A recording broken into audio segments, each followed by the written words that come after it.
All right. Well, here we are.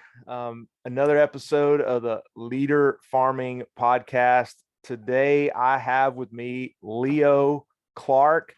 Man, it is such an honor to have you here on the farm. Well, virtually, but Leo, we met just a. I mean, we've bumped into each other quite a bit over the last couple years, but like officially met just honestly a couple weeks ago at a retreat, and just God connected us in such a way that just felt like kindred spirits, kindred hearts, and God's doing something through all that. And but man, I've heard some of your story, and I wanted to give you a platform to share a little bit more of that here with our audience. And because I know it's going to impact so many people. So I'm grateful to have you here. Yeah, so tell us about Leo Clark. Give us a little bit of your story, and then we'll jump into just this seasonal conversation about life and how you've learned from winter seasons in your life. No, man, that's one. Thank you for having me, Zach. And like you said, yes, we met, I guess a few weeks ago and officially, but I had seen you plenty of times. And it is telling you, it was such a joy to just talk with you and get to know you better and all the good stuff, and look forward to that continued friendship of growing. And a little bit about me, that's always a loaded question, right? The reason why I say that is so easy to get caught up in the like, man, this is who I am, this is what I've done, and all this kind of stuff. And I would say to sum it up, and this is really, like I said, the one, I'm a loving father. Love my wife dearly. My wife, Marianne, she's just such an incredible one of God. But most importantly, I am just a man after God's own heart. I mean, and that's, if I would say who am I? And it's like that. And I think you used it before, but the old Dallas Willard quote, and I may butcher a little bit, but it's not about what a man does that makes him a man. It's about what he's becoming. And I'm sure I'm butchering that a little bit, but the Dallas Willard is such a man of wisdom. But it's like, again, it's not what I do for a living, but it's about what I'm becoming. Mm-hmm. And I'm becoming a better husband. I'm becoming a better father. I'm becoming a better friend. But I would say that's how I would open it up. And yeah, I'm from the inner city, raised by this incredible mother who loved God and who still loves God, who is walking with God for many, many years. She was a tremendous example of work ethic, and a tremendous example of somebody that would drop to her knees and believe in faith. She refused to go on welfare. She wanted to show us work ethic, and she could have easily. A lot of my neighborhood was like that, and she was like, "I'm gonna work two jobs. I'm gonna go to school, and I'm gonna put your brother Henry in charge." My brother Henry was kind of in charge, but we were in a house. We were in the house when the street lights came on. That was the rule. And it kept us out of a lot of trouble, and we were able to venture off into sports, which probably was another thing that kept us out of trouble. We could have easily fell into traps. A lot of the guys I grew up with, unfortunately, a lot of them were either in jail or shot and killed, and so a little bit about what I've come out of where I am now, where like, man, it's a story of just God's grace and love, and just saying, hey, I have a plan for you. And he's looking at it in Jeremiah. It says, "For I know I have the plans for you, the plans to prosper you, not to harm you, plans to give you a hope and a future." And so that's a little bit, touch a little bit about me. That's so good. Well, I think for our listeners, I know you don't like to talk about yourself, and you know, from a background of all that you've been through and all that you've done, like so many people lead with that. In fact, you and I are part of a community where when we come together for retreats, we call each other chimney sweeps, and because men lead from what they do versus who they are. And so you led with who you are. So we got that. Thank you for that. We know who you are. Now, tell me a little bit about, just for our listeners, like, because they need to understand the journey of like where you were and where you are now. And then, maybe, of course, you and I have been talking now for a little over an hour prior to hitting record. And I learned a lot about you, and I don't know exactly where you're going to go with your story, but man, it's so powerful. And maybe we end up breaking this up into another episode later, but I definitely want you to share from your background and where how you were on a path to success. And then you said earlier in our conversation, and I think that's maybe end up being the title of this episode, but like pursuing legacy over success.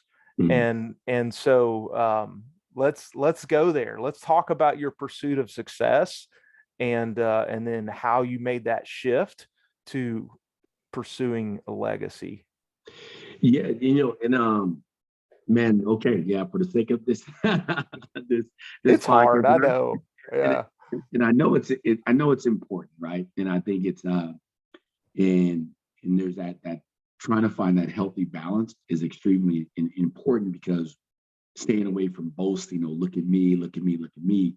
That's always that balance that you're trying to walk on, right? So the same thing, and you've heard me say this, is really authenticity, right? And so a little bit about my background. So basketball was really my idol. It was my way of believing that I could make it out of the quote unquote hood, right? And so you hear this story a lot among inner city young men and women about, I want to get out the hood, I want to make something of myself. And basketball was a journey that I was on, and it didn't always come easy, right? Like, and so, I was, I'll bounce around a little bit, but I was cut in 7th grade. I was also cut again as a junior in high school. But I had this tremendous coach from my sophomore year of high school that impacted my life. He saw something in me that I didn't really fully understand at the time, but he saw a work ethic in me. And so when I got cut my junior year, he was like, no, you need to have, he basically said to the head coach, and I don't know the full how we navigated through that, but they asked me to be the manager of the team. It's like a glorified ball boy. Hey, be a manager. But I got to practice with the team. And probably 10 games into the season, there were some guys that were ineligible. And the coach was like, basically, you earned a spot on the team. And that was, at the same time, I was 5'5" at the time. So coaches probably didn't see a college basketball player at that time, but nobody knew between my junior and senior high school I was going to go from 5'5" to about 6'1", 6'2" in one summer. So it was insane. It was kind of a shock to my mom, because all of my clothes, none of it fit. So I basically had to get a whole new wardrobe. So basketball was like that journey. And I remember a coach saying to me, hey man, you will never play college basketball. And so part of how I'm wired is if you tell me I can't do something, I will show you I can, and I will work as hard as I can to do it. And I was fortunate enough to play at a junior college where in the Bay Area called Chabot Junior College, where a guy by the name of Keith Jennings, he played the NBA for the Golden State Warriors. He saw me play and he took me under his wing. And so from that moment, like, God truly began to father me, and in a sense through sports. He was the first guy to really kind of, outside of my older brother Henry, who would bring me along. My older brother Henry, and that could be a whole nother story and podcast. It really could. That goes without saying, the impact he had on me. But if we're jumping into kind of like my pursuit of success, Keith Jennings taught me how to train with a purpose, where I would not go into a gym and just play pickup. I started to go into a gym and master spots with my shot. And so when I fast forward and finish up at an NAIA school in Bristol, Virginia, called Virginia Intermont, I was shooting probably about 49% from the three. And so I started to get write-ups in the papers. Now I'm getting praise, and it just led me to get into the gym more and more and more. And so bouncing to like, finishing up college, Keith Jennings at the time, he was no longer with the Warriors. He was over in France. He says, come visit me in France. And that's how I got my first opportunity playing overseas. So he impacted my life in a lot of ways, in the sense of like helping me get opportunities. And, I was able to, spend time in France, Belgium, Holland, and Turkey playing professional basketball. But where my training ground was actually in 97. And dating myself a little bit, I was, after college, I was living in Atlanta, Georgia. And me and my college teammate would train out of a place, and I don't even think it exists anymore, but called Running Shoot Athletic Center. And we would train and get after it, go hard. And as we were both pursuing professional basketball at various levels, whether it's, CBA or overseas, I was in the gym working out, and a modeling agent came up to me and says, "Hey, have you ever thought about modeling?" And I literally laughed. I was like, I'm a basketball player, not a model. And sometime after, I went to, I was in best man at my brother's wedding, my brother Henry's wedding. And my aunt comes up to me, my aunt Linda says, "Hey, have you ever thought about modeling?" I laugh again. I'm like, "You're kidding me." So I walk into this, I get back to Atlanta. And, once again, I'm just kind of going through a little bit of my background and I walked to this agency, and I said, "Hey, this agent gave me a card." And they were like, "Okay, do you have a portfolio?" And I'm like, "What's that?" I mean, I was as green and didn't know anything about that industry at all, right? And I was like, "Well, she just told me I could model." So I'm like, "Okay, I'm just here," because my aunt said the same thing. And they're kind of chuckling. They're like, "Man, who is this guy?" And Yeah.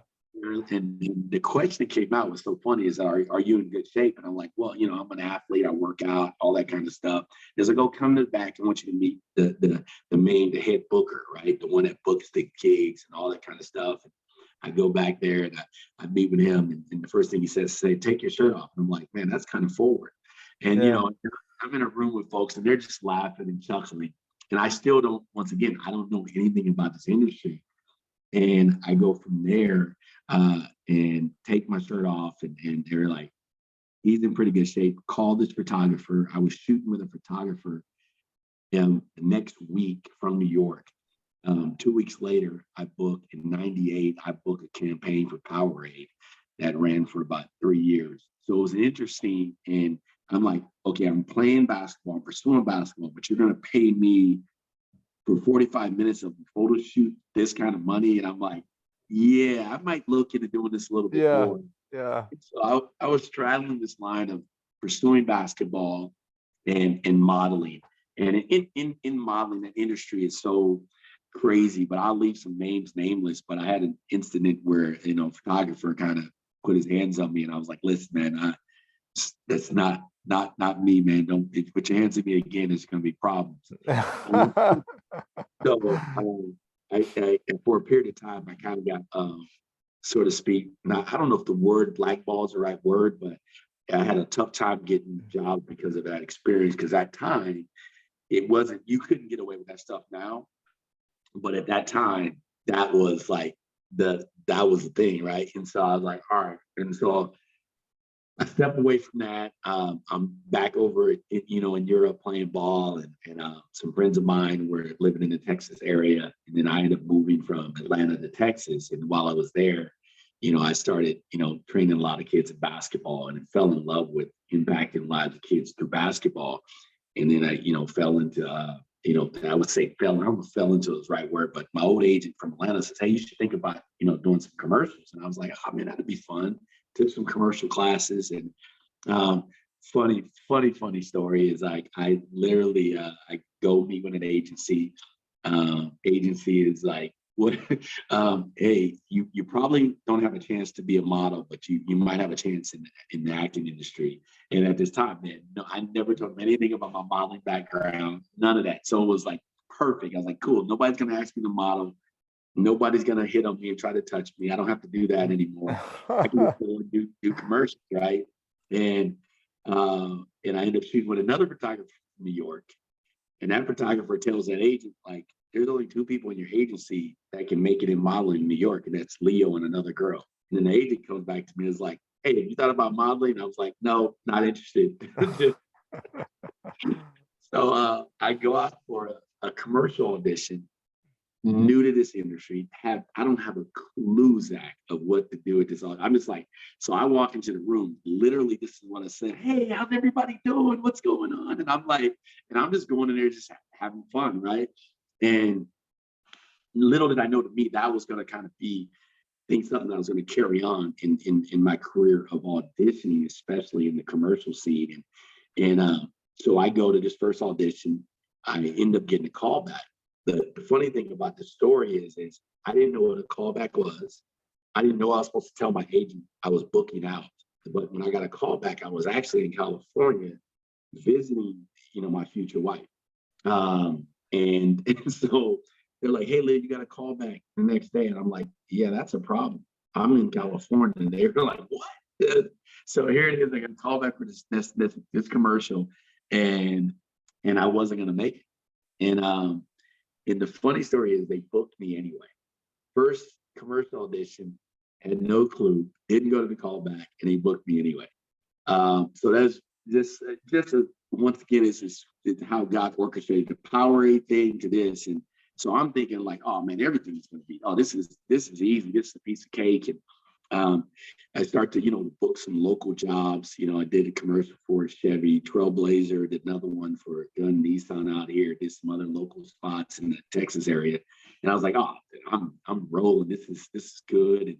And then my wife and I would get married. And I shared a little bit about that with you as far as we're on our way back, or driving back through through LA, and a photographer that I had shot with in New York before, and says, hey, I'm working on a portfolio, can I take some shots of you?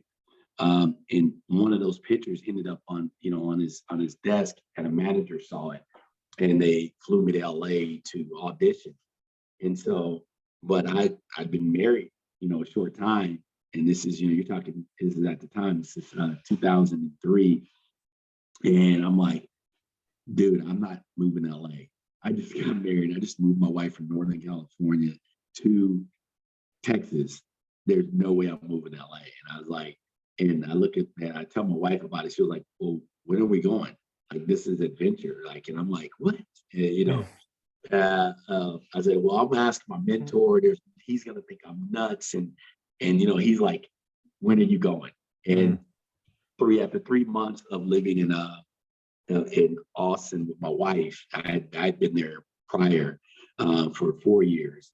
I ended up moving to LA. My wife and I ended up moving to LA to start my acting career out there. And let's just say it was a challenge, because it was the first time I didn't book anything for like 6 months, and I used to chart my nose.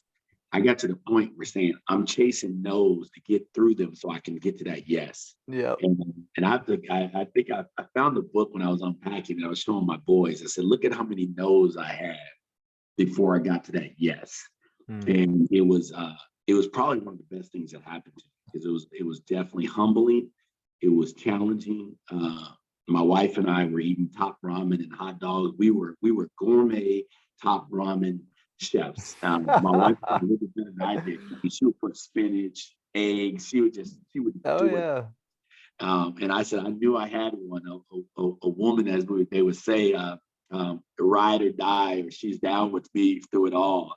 And so, we had spent 14 years out there in LA from 2003 to 2017. And I was fortunate enough to, over my time, to do about 15 national commercials, television shows like Criminal Minds, Bones, CSI New York, General Hospital. So I'm thankful and fortunate. At the same time, I just remember God calling me out of that industry to spend more time with my kids. They were young, my wife and I. Now you look at, we're up to like around 2010, we had 3 energetic boys. At the time, 5, 2 and 1. And so it wasn't much sleep. Yeah. try to pursue a career in acting and spend time with your kids. It's not always easy. And it's kind of like, I remember God saying to me, you got to choose your kids or this career. And I chose my family, and I don't regret it at all. And here we are living in Austin, Texas now. We've been here for about 5 years now. Wow. Well, brother, that says a lot about who you are, even though you told us what you did, and so let's talk about this whole, you could go a lot of different directions here, but let's dive into a season in particular, in that, either in what you just shared or something beyond that you would describe as a winter season in your life, where all hope was lost and you felt like this was it, and then looking back you see, wow, God was in that, and I have grown, I have become a better version and more of the person that God created me to be as a result of having gone through that. And so just share that with us. Yeah, that's that can Zach, being real with you, that can go a lot of directions, right? We talk about that winter seasons, and I can probably touch on that in so many stages of my life, from childhood to even up to now. And as I really contemplate answering that, one of the things that I'm reminded of is Become Good Soil, BGS, right? And there is Morgan would talk about in there, taking the lower seat.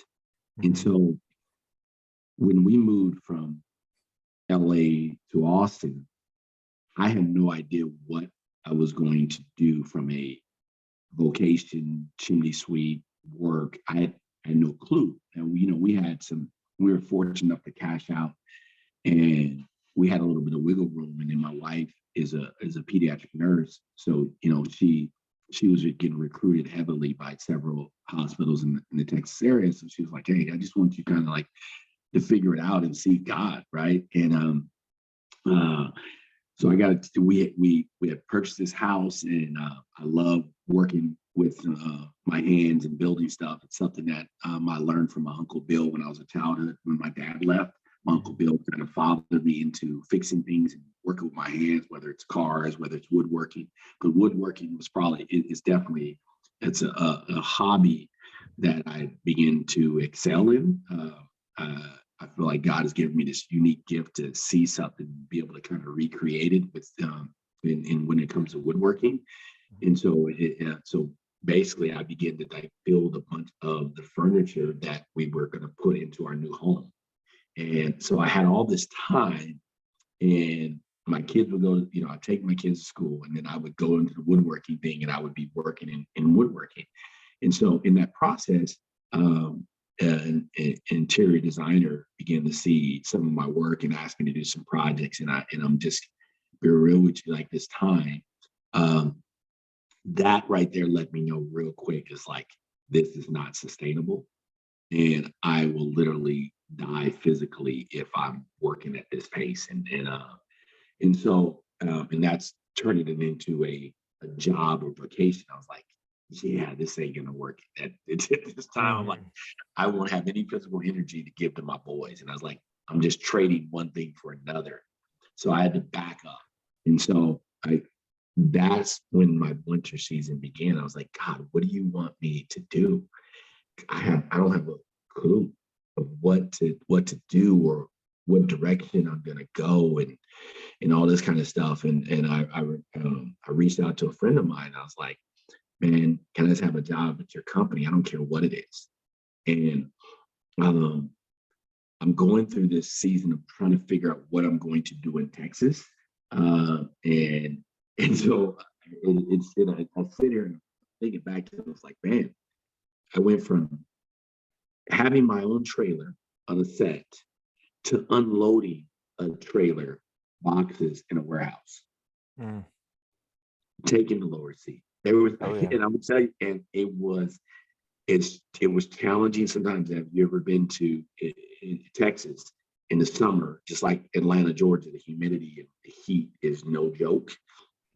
Um, it was humbling, but it was probably at the same time what is really what I needed in that moment. It wasn't, the pay wasn't the greatest. And without throwing any numbers out there, where I can be on a set in one day and I would make what I would make in 1 month in one day on set. And so there was a huge pay gap difference. And so it was definitely a winter time where there was not a lot of harvest monetarily. But it was a sowing of prepping the soil as I began to start to plant seeds of what God was going to do and what He was doing. So that was I was saying that was a winter season for sure. Yeah, that's good. Well, so we're kind of wrapping up on time here. We have so much more to talk about, but let's take that and let's talk about, I mean, maybe it's that or maybe it's something else, but like as people are listening in, like you've got a lot of wisdom. You're 51 years old. Now, if people are out there watching the video, they're like, there's no way that guy's 51. But I'm telling you, I believe every word you say. You're a truth teller. So I believe you when you tell me you're 51. But what do you want to share with those out there listening? I mean, we got a lot of young people that are listening to this that are Chick-fil-A team members, working in restaurants. They don't really know what direction their life is going to take.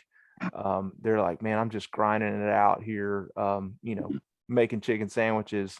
But like, what can you share from your life's wisdom and experience and that transition from pursuing success to pursuing legacy? Like, what do you want to share? Yeah, no, I mean, I tell you, and how can I word this, right? And I'll lead into legacy, right? But it's part of that is kind of going back to my grandmother and my mom, the legacy that they left, and the legacy of loving without a hook. And so my grandmother had this unique ability to love people without looking for something in return. And a lot of times we go through life, we're like, okay, how can I get? And I saw it a lot in Hollywood, where what can you do for me? It's not what can we do for each other. And so there was a lot of that pursuit of like, I'm going to do this because you're going to give me something back.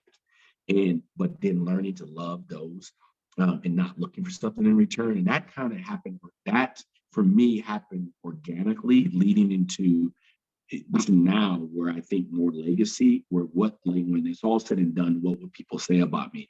So a kid by the name of Chris Conlon, when I was living in Austin in early 2000s, he used to ask me about working with him in basketball, and helping that kid succeed in basketball was much bigger than basketball. It was really about building a relationship, and where he got to observe me walk as not only a man, but most importantly, a man of God. And I look at him now, you fast forward, he's in his mid 30s, and he's happily married, and he's a tremendous father. And he shares with me countless times, like, dude, I appreciate it. Thank you. But how I impacted his life. And so those countless stories of pouring into the next generation is something that where it's changed my whole way of thinking when I look at life, where it says like, man, okay, I can go out and get a job, and I believe I could be successful in any career field. And I don't say that arrogantly. I say that because I'm willing to put in the work, and I'm willing to listen, I'm willing to learn and gain the knowledge to be successful in whatever that career field is. In my current chimney sweep, I'm doing pretty well in the sense of from the sales standpoint and all that. But at the same time, it doesn't make me come alive like when I'm coaching kids in basketball, coaching someone in life. There's a young man that in each year, what I do is try to take one young man and mentor them every year. So I try to get it each year. I'm trying to work with a new young man every year. And this young man I'm currently working with, he's a sophomore in college now, and he had just reached out to me the other day, and I don't know if I have enough time, but we may have to pick it up another time. But I'll send out the kind of share. I think he'll be okay with me sharing the text. But he was like, big wins, and he shares something, and I'm kind of quoting this where he says, the time you spent with me, I will never forget. Just the way you impacted my life. He said, there's just no words. He says, I just want to thank you. And that right there, there's no monetary. Like, he used to try to pay me I was like, no, you don't give me a dime. I don't need a dime. I said, I'm giving back, just like people like Keith poured into me. This is my way of giving back. And that right there, when I think about my boys, is like, how can I leave a legacy in that aspect? So when it's all said and done, people are not saying, hey, that's a guy who was super successful, made a lot of money, was all about himself, was all about me. Or no, there was a guy who loved others well, who his desire was to make their life better, most importantly with their walk with God, but also seeing them succeed in life. And a lot of times we look at success as monetary. But man, okay, do you have a healthy marriage? Do you have a healthy relationship with your kids? Do you have a healthy relationship with your friends? I said, that's so impactful. You can do that in the workforce. You can be at a job and you can be like, man, how are you doing? Like, something as simple as smiling. How are you doing? How's your day going? What can I do to help you? What can I do to serve you? And I tell this to my current clients now. I'm here to serve you. And that's foreign in what I do, because a lot, you're paid, well for doing, what I do now as a loan officer. But at the same time, it's like, no, and ultimately, if I serve you well, you leave there with a smile. The story you're going to tell is going to be authentic and true. And I use this saying that I kind of, as I'm speaking in different places, is authentic unity. We live in a world that lacks unity. We live in a country that lacks unity. It's so divided from color, from political views. You think about it, right? But there's nothing better than authentic unity when I get to be myself around you and you get to be yourself around me, and we're not looking to be offended. I can come to you, hey, you could be from country boy from Georgia, and I could be an inner city kid from California, two different ends of the spectrum. Yeah. But we can be our true selves, and we don't have to pose and try to be something that we're not. And that type of authenticity brings true unity, and it can bring people together like you and I. And that, to me, is what impacts and can truly change the world. Wow. That's so good. So good. Well, man, I just want to say thanks. I want to say thanks for your time, your wisdom, your love. I can feel it, and not just for me, but for those out there listening, and just your desire to impact their lives with your words and your story. And so, on behalf of everybody out there, I want to say thank you, and thank you for your time, and look forward to having you back on here at some point to share some more. And I'm really looking forward to just getting to know you better. And I think we'll be connecting a lot over the next decade. So I'm looking forward to it, and you're welcome. You're welcome. And thank you for having me. Absolutely.